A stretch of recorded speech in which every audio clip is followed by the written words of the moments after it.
राशिद भाई हमारे साथ हैं, Rashid Latif is with us, Yahya Husaini भी हमारे साथ हैं। राशिद भाई बहुत बहुत मुबारक हो आपको, क्योंकि कल वाले मैच के बाद लग रहा था कि हम वहीं फंस गए हैं, इसलिए हमने कल आपसे मुलाकात ही नहीं की। कल हमने मुलाकात ही नहीं की, हमने कहा पूरा ख़त्म होगा तो बात करेंगे। So good news at the end of the day. जी अस्सलाम वालेकुम। बहुत अच्छी न्यूज़ है, अच्छा मैच हुआ। और जो हम शायद काफी अर्से से बात कर रहे थे कि इन प्लेयर्स को पाकिस्तान की टीम की प्लेइंग 11 में होना चाहिए। बाहर के प्लेयर्स जो बैठते हुए आए हैं उनकी अच्छी कारकर्दगी रही। साहबजादा फरहान, सुफियान मुकीम। और एक हैरत अंगेज बात यह कि आज पार्टिसिपेशन नहीं रही हमारे कप्तान की, ना बैटिंग में ना बॉलिंग में। तो ये बहुत बड़ा फर्क था पाकिस्तान क्रिकेट का। अगर वो करते तो शायद थोड़ा सा मुश्किल जीतने में हो सकती थी। लेकिन ओपनिंग पार्टनरशिप हर फॉर्मेट में बहुत अच्छी होनी चाहिए या जरूरी है फाउंडेशन बनाने के लिए। साहबजादा फरहान और साम अयूब ने बहुत ही उम्दा बैटिंग की और 138 रन की मैच विनिंग पार्टनरशिप कह सकते हैं, क्योंकि मैच जीत गए। हमारे चांसेस हो गए थे एक दफा फिर हारने के, लेकिन बड़ी पार्टनरशिप रही है। और आखिर में जो हमने रन बनाए ना, हमने बहुत 54 रन से 4 ओवर में बनाए, वो बहुत इंपॉर्टेंट थे। आखिर में कल अगर हम मैच हारे हैं, हमने 4 ओवर में 18 रन बनाए थे, वो 4 विकेट खो दिए थे। लेकिन आज हम 4 ओवर में 54 रन बनाए और 2 आउट हुए, तो ये शायद पॉइंट था हमारा जीतने का। अच्छा, बड़ी अच्छी बात है राशिद भाई कि हम सीरीज जीत गए। जाहिर है हम ओवरऑल एनालिसिस भी करते रहे हैं हर मैच पे, इनफरादी तौर पर प्लेयर्स की परफॉर्मेंस पे भी। लेकिन अभी आपने एक कमेंट किया तज्जिया अपना देते हुए कप्तान की परफॉर्मेंस पे। सो कप्तान की परफॉर्मेंस पे हमने पहले भी डिस्कशन किया है। इस सीरीज़ में ओवरऑल हमें बैटिंग या बॉलिंग में कप्तान का किरदार एज सच उस तरह से नज़र नहीं आया। फिर उनकी कप्तानी को आपने कैसा पाया, इस पे सर्टनली हमें आपका कमेंट चाहिए, क्योंकि ये पहले भी हुआ है या अभी हम देख रहे हैं कि कप्तान की पोजीशन जस्टिफाई नहीं हो पा रही टीम में।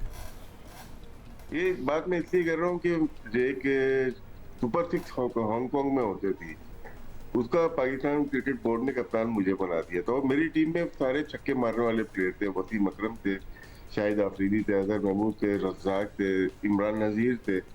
तो इसमें तो मेरी जगह नहीं बनती ना। तो शुरू के 1-2 मैच खेलने के बाद मैंने वसीम अकरम को कप्तानी दे दी थी और वो पूरा टूर्नामेंट शायद हम जीत गए थे। तो यहाँ पे इनका यूटिलाइजेशन एक इनकी नहीं हो रही है, बहुत कम हो रही है। और दूसरा फखर जमान का कंसर्न बहुत ज्यादा हो गया है। हम चैंपियन ट्रॉफी से अब तक देखेंगे वो पूरे तरीके से टीम में आ नहीं पाए, जिसकी वजह से साहबजादा फरहान को मौका मिला और उन्हें 2 मैचेस में बहुत अच्छी परफॉर्मेंस दी। एक बांग्लादेश वाला मैच वहां 63 या 64 रन किए थे, और आज का मैच तो एशिया कप है और फिर हमारे पास कप्तान, और मेरे ख्याल से शायद फखर जमान की जगह खाली होती हुई नजर आ रही है। अच्छा है नए प्लेयर आए और जगह बनाए, क्योंकि हसन नवाज ने इम्प्रेस किया और उन्हें अच्छी बैटिंग की है। साइम अय्यूब वापस आए, 2 रन 50 किए उन्होंने। तो शायद जो आपका सवाल है कप्तान का, वो शायद क्रिकेट बोर्ड भी सोच रहा होगा कि इनको किस तरह से यूटिलाइज करें, या खुद वो किस तरह से अपने आप, क्योंकि फॉर्मेट बहुत शॉर्ट है, वो इतना कामयाब रहे नहीं। हम बार बार ये कह रहे हैं टेस्ट क्रिकेट हो या वनडे हो, बड़े कामयाब रहे हैं वो। लेकिन आज उन्होंने हल्के हल्के अपने आप को इस मैच से बाहर कर दिया। जब जितना वो बाहर होते गए, पाकिस्तान इतना मैच जीतने की करीब जाता चला गया। जी याह्या, एक इंटरेस्टिंग पर्सपेक्टिव है याह्या। अब ऑब्वियसली हमने ये सीरीज जीत ली, इसके बाद ओडीआई है। सबसे पहले तो फखर जमान की इंजरी की बात कर लें। How much is it going to cost us? कम से कम आज के मैच में तो नहीं लगा होगा मुझे कि कहीं फखर जमान को कमी नहीं महसूस हुई इस तरह से। हाँ, लेकिन अभी तो हम T20 थे ना, तो अब ओडीआई की तरफ जाना है। लेट्स टॉक ऑन दैट, आगे की बात कर लें। हाँ, तो अब फखर जमान नहीं है, खिलाड़ी अनफिट होते रहते हैं और ये पार्ट एंड पार्सल है। तो आई थिंक मेरा ख्याल है कि सीरीज में जिस तरह की कारकर्दगी साहबजादा फरहान की रही है, उनको ये मौका मिलना चाहिए, उनको आपको कैरी करना चाहिए अपनी ओडीआई टीम में भी, क्योंकि लिस्ट में उनकी बड़ी अच्छी परफॉर्मेंस रही है। लेकिन अभी तक वो पाकिस्तान से सिर्फ 16 T20 मैच खेले हैं। और जो सबसे इंपॉर्टेंट चीज है कि जब वो रन्स करते हैं तो वो टीम के अंदर अपनी वैल्यू को ऐड करते हैं। उन्होंने होम ग्राउंड पर 50 किया था, प्लेयर ऑफ द मैच थे। फिर बांग्लादेश में उन्होंने 50 किया, प्लेयर ऑफ द मैच थे। फिर उसके बाद आज उन्होंने 50 किया, प्लेयर ऑफ द मैच हैं। जब वो रन्स करते हैं, जीतते हैं। 16 मैचों में उनके 3 50 हैं, 36 मैचों में साइम के 3 50 हैं। ओवरऑल अगर आज के मैच को आप देखें तो कल के मैच में और आज के मैच में एक चीज बड़ी वाज़ेह थी। कल जिस तरह राशिद भाई ने कहा कि आखिरी 4 ओवर में बहुत खराब खेले, आज आखिरी 5 ओवर में हमने 59 रन किए और आखिरी 5 ओवर में ही 60 रन मैच जीतने के लिए दरकार थे वेस्ट इंडीज की टीम को। 15 ओवर में हमारे 130 रन थे, हमारा कोई आउट नहीं था। 15 ओवर में वेस्ट इंडीज के भी 130 रन थे, लेकिन उनके 3 आउट थे। लेकिन ओवरऑल अगर आज के मैच के हवाले से बात करें तो आज जब टीम सिलेक्शन हुआ तो एक चीज बड़ी हैरानकुन थी कि हसन अली को आज प्लेइंग 11 में रखना एक बड़ा सवाल था। खुशदिल शाह को आप टीम में लेकर आए। अभी आप कप्तानी के हवाले से बात कर रहे थे सलमान अली आगा की, तो मुझे कहीं ऐसा महसूस होता है कि ग्राउंड में आपके कप्तान सलमान अली आगा जरूर हैं, और अगर आप उनकी कारकर्दगी के हवाले से बात करते हैं तो जिस तरह मैंने आपको कहा कि 16 मैचों में 3 50 हैं साहबजादा फरहान के, 36 मैचों में 3 50 हैं साइम अयूब के, right. और 16 मैचों में 3 50 हैं सलमान अली आगा के। याद रहे वो इनिंग को ओपन नहीं करते। आखिरी 9 मैचों में पाकिस्तान 6 T20 मैच जीता है, 2 सीरीज 3 सीरीज में पाकिस्तान जीता है। आपके कप्तान सलमान अली आगा हैं। ठीक है कि वो बॉलिंग नहीं कर रहे, लेकिन पिछले मैच में अगर आप देखते हैं तो पिछले मैच में उन्होंने 33 गेंदों पर 1 छक्के 3 चौकों के साथ वैल्यूएबल पाकिस्तान के लिए 30 प्लस की इनिंग खेली थी, और एक ऐसे मौके पर खेली थी जब आपके 25 पर 3 आउट थे, और वहां से वो आपको 133 तक लेकर आए थे। पहले मैच में उनकी कप्तानी आपके सामने है, वो सेक्रीफाइस कर रहे हैं, अपने आप को नीचे लेकर आ रहे हैं। सेम यही चीज आपको हारिस के ऊपर भी अप्लाई होती हुई दिखाई दे रही है। हारिस की भी सीरीज में परफॉर्मेंस नहीं रही, पिछली सीरीज में भी 3 मैचों में उनके 9 रन थे, इस सीरीज में भी वो बड़ी इनिंग नहीं खेल सके। मैं देख रहा हूँ सोशल मीडिया पर उनकी कारकर्दगी को लेकर सवाल उठ रहे हैं, लेकिन जहां पर आप उनको मौका दे रहे हैं, पहले मैच में एक गेंद खेलने का उनको मौका मिला था, उन्होंने छक्का मार दिया। सवाल तो पता नहीं उठ रहे, लेकिन हमें जरा तजस्सुस जरूर हो रहा है कि वो अपनी ही यूटिलाइजेशन क्यों नहीं कर पा रहे। 2 लेफ्ट हैंडेड बैटर जब खेल रहे हैं तो एक ऑफ स्पिनर के तौर पे उन्हें खुद नहीं आगे आना चाहिए था, क्योंकि जब किसी और की कप्तानी में खेलते थे वो, तो वो उन्हें as an off spinner use करते थे। हम या आपका भी कमेंट लेंगे, लेकिन इस पर राशिद भाई आपके जहन में शायद कोई तौजी हो। नहीं, बॉलिंग कर सकते हैं। देखिए बहुत जरूरी होता है कि आप टच में रहें। कुछ मैच ऐसी जरूरी नहीं पूरे 4 ओवर्स करें, 1 ओवर 2 ओवर आपको इंटरनेशनल क्रिकेट में करने होते हैं। अगर आपको गैप आ जाता है, अगर आपने बॉलिंग ही नहीं की 6 मैचेस में या 5 मैचेस में, फिर अचानक यहाँ पे शारजा में जरूरत पड़ जाती है, दुबई में जरूरत पड़ जाती है, तो आप रूटीन पे होना चाहिए। और वो ऐसे बॉलर हैं, देखिए यूटिलाइज तो किया हमने, वनडे क्रिकेट हो या T20 हो। अगर दूसरा कोई कैप्टन होता था जरूरत पड़ने पे उनसे परफॉर्मेंस निकलवाई है, ये शायद अपनी परफॉर्मेंस खुद नहीं निकलवा पा रहे, तो इनको भी एक अच्छा कैप्टन शायद चाहिए। जी, not taking anything away from him and his contribution, और जो आपने उनका रिकॉर्ड अभी पेश किया आया, लेकिन ये जो हमने दूसरी बातें की हैं, इसकी आपको क्या वजह समझ आती है? देखिए, बिल्कुल आपका जो सवाल है वो अपनी जगह बजा है, और उसकी बुनियादी वजह ये कि सीरीज में हम 3 स्पिनर्स के साथ खेले हैं। साइम अयूब ने 10 मैचों में 78 रन देकर 5 आउट किए, 12 ओवर में 59 रन देकर 3 विकेटें हासिल की सुफियान मुकीम ने। 3 मैचों में उनके क्रेडिट पर विकेटें 3 है, लेकिन उनकी जो कारकर्दगी है, उन्होंने दूसरे खिलाड़ियों के लिए विकेटें लेने के मौके पैदा किए।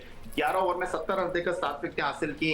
मोहम्मद नवाज ने सीरीज के लीडिंग विकेट टेकर रहे, जिस तरह भी आपने बताया प्रोग्राम की शुरुआत में कि सीरीज के बेहतरीन खिलाड़ी का अवार्ड उनको मिला।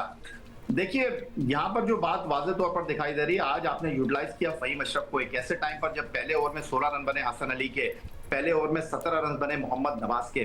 कहीं मुझे ऐसा फील हो रहा है कि मोहम्मद नवाज के लिए जगह बनाई जा रही है। उन्होंने पिछली सीरीज में 3 मैचों में 3 आउट किए थे, 29 रन किए थे, उनको पूरे 3 मैच खिलाए गए थे। उसके बाद इस सीरीज में उनको मौका दिया गया, नया बॉल आपने उनसे करवाया, लेकिन कप्तान कहीं अपने आप को पीछे रख रहे हैं, और उसकी बुनियादी वजह ये नजर आ रही है कि वो साइम अयूब से कोटे के पूरे 4 ओवर्स करा रहे हैं।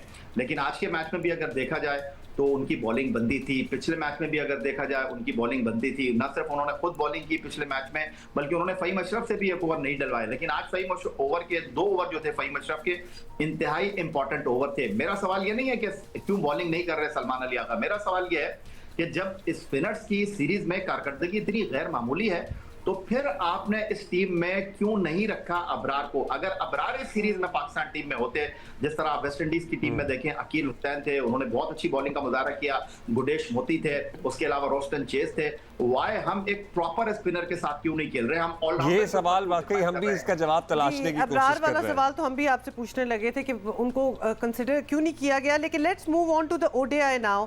राशिद भाई, क्या सेटअप आप देख रहे हैं? प्लेइंग 11 क्या होगी? क्या चेंजेस मतलब ऑब्वियसली ओडीआई की तो बिल्कुल ही डिफरेंट होता है, लेकिन क्या आपको नज़र आ रहा है कि कौन से नाम होने चाहिए थे या होंगे?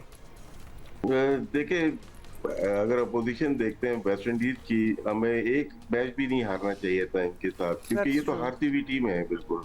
और वो बांग्लादेश में भी देखें, सीरीज हम हार गए, 2-0 हुआ है, 2-1 हुआ है वहां पे, और यहाँ पे हम 2-1, फिर जिम्बाब्वे में भी हम एक मैच हारे। ये एक मैच क्यों हारते हैं हम? ये सवालिया निशान शायद हम लोगों की जिंदगी में रहेगा। जिस टीम को हम व्हाइट वॉश कर सकते हैं, वहां हम मैच हार के आ जाते हैं, अपनी गलतियों से हारते हैं।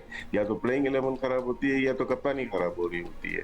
खैर, यानी पे वनडे की बात करते हैं। रिजवान एंड बाबर आए, तस्वीरें बहुत तेजी से वायरल हो रही हैं चेयरमैन साहब के साथ, और शायद कहीं ना कहीं मुझे ऐसा लगता है कि व्हाइट वॉश तो नहीं, लेकिन टफ सीरीज होगी। वेस्ट इंडीज अपनी ग्राउंड पे ट्रिनिडाड में बेहतर है, ये फ्लोरिडा में था, न्यूट्रल पे नहीं था ये, तो वहां पे शायद ज्यादा बेहतर कारकर्दगी दिखा सके।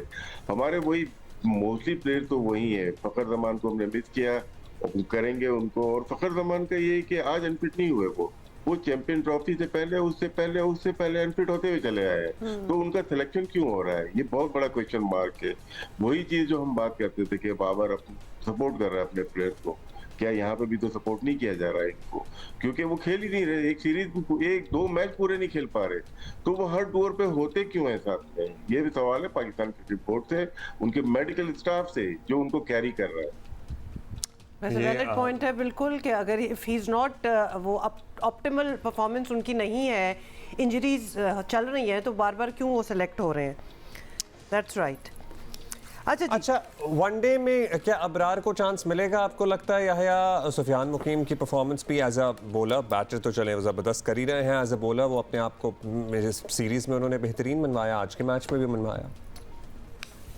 देखिए, जिस तरह आप मोहम्मद नवाज को कैरी कर रहे हैं, मुझे कहीं ऐसा फील हो रहा है कि आप मोहम्मद नवाज की टीम में जगह बना रहे हैं, उनके लिए जगह जो है वो क्रिएट की जा रही है। आप उनकी ऑलराउंड कारकर्दगी के ऊपर उनके ऊपर ज्यादा इन्हिसार कर रहे हैं। नो डाउट उन्होंने इस सीरीज में 7 विकेट हासिल की, लेकिन एक बैटर के हैसियत से वो अपने आप को अभी तक यूटिलाइज करने में नाकाम रहे हैं। 60+ पाकिस्तान के लिए T20 खेल चुके हैं, 150 उनके क्रेडिट पे नहीं है। वनडे की आप बात करें, मुझे नहीं लगता कि पाकिस्तान का वेस्ट इंडीज से वनडे सीरीज में कोई मुकाबला है, क्योंकि भारत इस वक्त आईसीसी वनडे रैंकिंग में नंबर 1 पर है, न्यूजीलैंड 2 पर है, 3 पर ऑस्ट्रेलिया और 4थे पर पाकिस्तान है, और 10वें नंबर पर जो है वेस्ट इंडीज की टीम है। T20 क्रिकेट में वेस्ट इंडीज की टीम, अब डेफिनेटली पाकिस्तान ने उनको हराया है, वो 6ठे पे थे, हम 8वें पे थे। रैंकिंग में थोड़ी सी पाकिस्तान की बेहतरी आने की उम्मीद मौजूद है, लेकिन जिस तरह वनडे टीम की बात कर रहे हैं, रिजवान भी चाहेंगे, बाबर भी चाहेंगे कि वो एक अच्छा पैगाम दें, अच्छा मैसेज दें इंटरनेशनल क्रिकेट में अपनी वापसी के साथ। वनडे क्रिकेट में हमारी बेहतर टीम है, वनडे क्रिकेट में पाकिस्तान के पास अच्छे रिसोर्सेस मौजूद हैं। मुझे नहीं लगता कि वेस्ट इंडीज की टीम जो है उसको पाकिस्तान के लिए कोई मुश्किलात पैदा करना चाहिए। हालांकि पाकिस्तान क्रिकेट बोर्ड ये पता है यार ट्रेजेडी, मतलब हमें डर इसलिए लगता है कि जहां हमें बिल्कुल नहीं लग रहा होता ना, वहां कुछ ना कुछ हो जाता है। एग्जैक्टली, वहां कुछ ना कुछ हो जाता है। मतलब हम तवक्को तो यहाँ भी ये कर रहे थे, ठीक है, कि हम जरा वाइट वॉश कर सकते हैं, और वो जो एक मैच हारने वाली बात है। राशिद भाई क्या कह रहे हैं आप? मैं ये कह रहा हूँ कि कप्तानी चेंज हुई है, शायद अबरार को खिलाएं, क्योंकि पावर प्ले में अक्सर वो बॉलिंग करते हैं वनडे क्रिकेट में। 3 से 4 ओवर अगर वो करते हैं, तो फिर सुफियान मुकीम मिडिल ओवर कर सकते हैं आके, और बीच में 30 ओवर के बाद आप अबरार को लेके आते हैं। याया भाई की बात ठीक है कि नवाज, देखिए T20 में पावर प्ले में नवाज बहुत सक्सेसफुल रहा, लेकिन क्या अगर उनकी बॉल ब्रेक नहीं होती, वो पावर प्ले में वनडे में सक्सेसफुल हो सकते हैं, यानी यूटिलाइज कर सकते हैं। और फिर हो सकता है कि रिजवान सलमान अली आगा को भी यूटिलाइज करें। जी, इसी में बात है, क्योंकि सलमान अली आगा बॉल जरूर करेंगे। मुझे ऐसा लगता है कि रिजवान उनको यूटिलाइज करेंगे, वनडे में अच्छी बॉलिंग की हुई है। बहुत शुक्रिया आपका, बहुत शुक्रिया थैंक यू राशिद भाई, थैंक यू याया भाई।